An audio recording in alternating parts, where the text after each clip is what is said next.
China and the U.S. signed trade deals worth $9 billion during Trump visit. U.S. and Chinese companies have signed business deals valued at $9 billion during a visit by President Donald Trump in a move aimed at blunting criticism of Beijing's trade practices.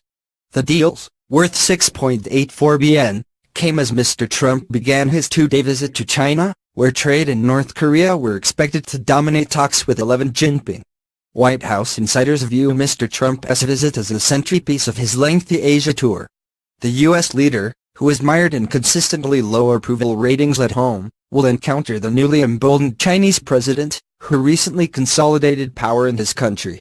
Mr. Trump's every utterance will be studied by allies anxious to see if his inward-looking America First mantra could cede power in the region to China. Before arriving in Beijing, Mr. Trump used an address to the National Assembly in Seoul, South Korea, to deliver a stern message to China, North Korea's biggest trade partner. He urged responsible nations to unite and stop supporting North Korea. "You cannot support, you cannot supply, you cannot accept," he said, calling on every nation, including China and Russia, to fully implement recent UN Security Council resolutions on Pyongyang. Mr. Trump is expected to demand that China curtail its dealings with the North and expel North Korean workers.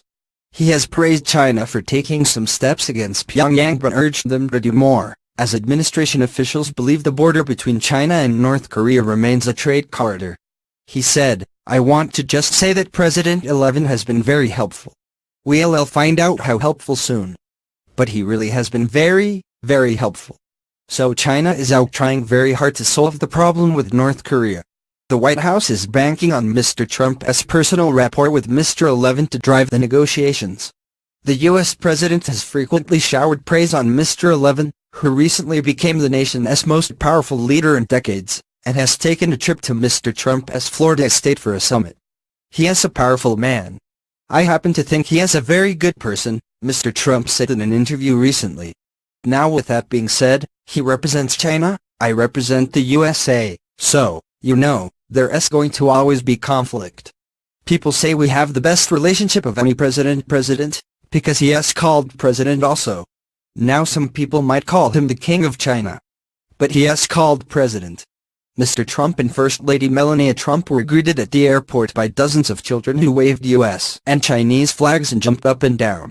They sipped tea with Mr. 11 and his wife, Peng Liyuan, received a private tour of the Forbidden City, Beijing's ancient imperial palace, including a performance by young opera students, before dinner.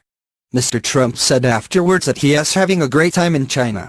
White House officials point to the summit in Florida this spring, an event partly defined by Mr. Trump telling his Chinese counterpart about the missile strike he ordered on Syria while the two men dined on chocolate cake. But experts in the region suggest that Mr. 11 may be playing Mr. Trump. Trump keeps portraying his relationship with 11 as great pals, but that is wildly naive, said Mike Chinoy, an expert on East Asia policy at the U.S.-China Institute at the University of Southern California. The Chinese have figured out how to play Trump, flatter him.